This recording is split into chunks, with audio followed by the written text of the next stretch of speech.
आज हम सीखेंगे यूजेस ऑफ नाइट्रिक एसिड के बारे में। नाइट्रिक एसिड का यूज कहां कहां पर होता है, तो ये बात करते हैं। सबसे पहला यूज है टू प्योरीफाई गोल्ड। गोल्ड को प्योरीफाई करने के लिए नाइट्रिक एसिड का यूज किया जाता है। कैसे किया जाता है? होता क्या है कि गोल्ड के अंदर इम्प्योरिटी के फॉर्म में जो है मेटल्स प्रेजेंट रहते हैं। एग्जाम्पल के तौर पर कॉपर या फिर सिल्वर, उनको ये नाइट्रिक एसिड आसानी से डिसॉल्व कर लेता है अपने अंदर। इस तरीके से जो गोल्ड है वो प्योरीफाई हो जाता है। अगला है it acts as rocket fuel oxidant. Rocket fuel के अंदर एज एन ऑक्सीडेंट भी ये बिहेव करता है। अगला है in preparation of fertilizers. Fertilizers के प्रिपरेशन में भी इसका यूज होता है। एग्जाम्पल है calcium nitrates and ammonium nitrates. Calcium nitrate, ammonium nitrate जो है फर्टिलाइजर्स वगैरह में यूज होता है। अगला है in preparation of aqua regia which dissolves noble metals. Aqua regia के अंदर भी इसका इस्तेमाल होता है। Sulphuric acid and nitric acid, इन दोनों को मिलाकर एक्वारेजिया बनता है, जिसमें नेसेंट ऑक्सीजन का फॉर्मेशन होता है एंड नेसेंट क्लोरीन का फॉर्मेशन होता है। एंड वही नेसेंट क्लोरीन जो होता है वो वहां पर सफाई करने का काम करता है। ये सारे मेटल्स जो नोबल होते हैं उसमें डिसॉल्व हो जाते हैं, यानी कि जो है आपका गोल्ड भी उसमें डिसॉल्व हो जाता है एंड प्लेटिनम भी उसमें डिसॉल्व हो जाता है। इंडस्ट्रियल यूजेस की बात करते हैं तो इंडस्ट्रियल यूजेस के अंदर हमारा आ जाएगा एक्सप्लोजिव्स लाइक टीएनटी। टीएनटी यानी कि ट्राई नाइट्रोटाउलिन एक जो है एक्सप्लोजिव होता है, उसको बनाने के लिए इसका यूज होता है। अगला है dyes drugs perfumes. Dyes drugs and perfumes की मैन्युफैक्चरिंग में इसका यूज होता है। सिंथेटिक फाइबर्स बनाने में इसका यूज होता है। एग्जाम्पल के तौर पर रेयॉन होता है, नायलॉन होता है एंड साथ ही साथ जो है और भी जो दूसरे प्लास्टिक्स होते हैं इनके फॉर्मेशन में इसका यूज होता है। Important compounds like nitrates of potassium, ammonium, silver etcetera. कुछ और इंपॉर्टेंट कंपाउंड्स जैसे कि नाइट्रेट्स हो गए अमोनियम के, सिल्वर के, पोटेशियम के एसेट्रा। तो ये सारे हो गए यूजेस ऑफ नाइट्रिक एसिड। आज हम सीखेंगे test for nitric acid and nitrates के बारे में। नाइट्रिक एसिड एंड नाइट्रेट्स के कौन कौन से टेस्ट होते हैं। सबसे पहले बात करते हैं conc nitric acid give brown fumes on heating. अगर हम कंसंट्रेटेड नाइट्रिक एसिड को हीट करते हैं तो उसमें ब्राउन कलर के फ्यूम्स बनते हैं। वो जो फ्यूम्स होते हैं बेसिकली वो नाइट्रोजन डाइऑक्साइड्स के होते हैं। यहाँ पर रिएक्शन इस तरीके का होता है 4HNO3 हीट करेंगे 2H2O plus 4NO2 plus O2। यहाँ पर नाइट्रोजन डाइऑक्साइड जो बन रही है वही ब्राउन फ्यूम्स को कॉज कर रही है। अगला रिएक्शन है नाइट्रेट्स के लिए reddish brown fumes of NO2। जो मेटल नाइट्रेट्स रहते हैं अगर हम उनको हीट कर देते हैं डायरेक्टली तो वो मेटल ऑक्साइड्स में कन्वर्ट हो जाते हैं एंड वहां पर भी नाइट्रोजन डाइऑक्साइड गैस निकलती है जो कि ब्राउन फ्यूम्स वहां पर भी कॉज करती है। तो यहाँ पर मेटेलिक नाइट्रेट था, उसको हीट कर दिया तो मेटेलिक ऑक्साइड बन गई, यहाँ पर नाइट्रोजन डाइऑक्साइड का फॉर्मेशन हुआ एंड O2 यानी कि ऑक्सीजन गैस बन गई। अगला रिएक्शन है और एडिंग कॉपर टू HNO3 और एसिडिफाइड नाइट्रेट्स। एसिडिफाइड नाइट्रेट्स या फिर जो है HNO3 यानी कि नाइट्रिक एसिड में कॉपर का एडिशन कराएंगे तो क्या होगा। तो कॉपर का एडिशन हम HNO3 में करवा के उसको हीट करेंगे तो यहाँ पर क्या होगा, कॉपर नाइट्रेट का फॉर्मेशन होगा, वाटर निकलेगा एंड साथ ही साथ फिर से NO2 गैस निकलेगी। NO2 गैस यानी कि नाइट्रोजन डाइऑक्साइड गैस जो कि ब्राउन कलर का फ्यूम्स कॉज करने में काम करेगी। तो यहाँ पर क्या हो जाएगा, इस टाइप से आपका रिएक्शन हो जाएगा। अगला टेस्ट जो है वो है brown ring test. Brown ring test जो है बहुत ही इंपॉर्टेंट टेस्ट है। तो ये रिंग टेस्ट होता कैसे इसको समझते हैं।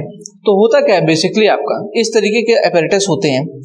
एक तरफ हमारा जो है कॉन्क सल्फ्यूरिक रहता है सॉल्यूशन में एंड दूसरी तरफ रहता है नाइट्रेट एंड आयरन सल्फेट का solution. Nitrate and iron sulphate का सॉल्यूशन की अगर हम बात करें तो ये जो है फेरिक सल्फेट का सॉल्यूशन है। अब क्या हुआ, इस सॉल्यूशन के अंदर जो है हम यहाँ पर कॉन्क सल्फ्यूरिक एसिड का एडिशन करते हैं।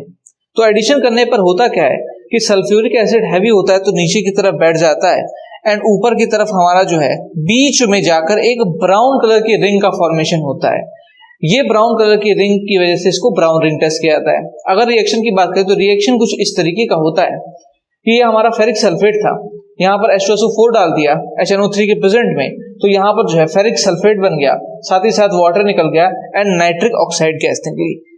ये nitric oxide gas ferrous sulphate से दोबारा कंबाइन करेंगे फेरिक सल्फेट से तो यहाँ पर नाइट्रोसो फेरस सल्फेट का फॉर्मेशन हो जाएगा।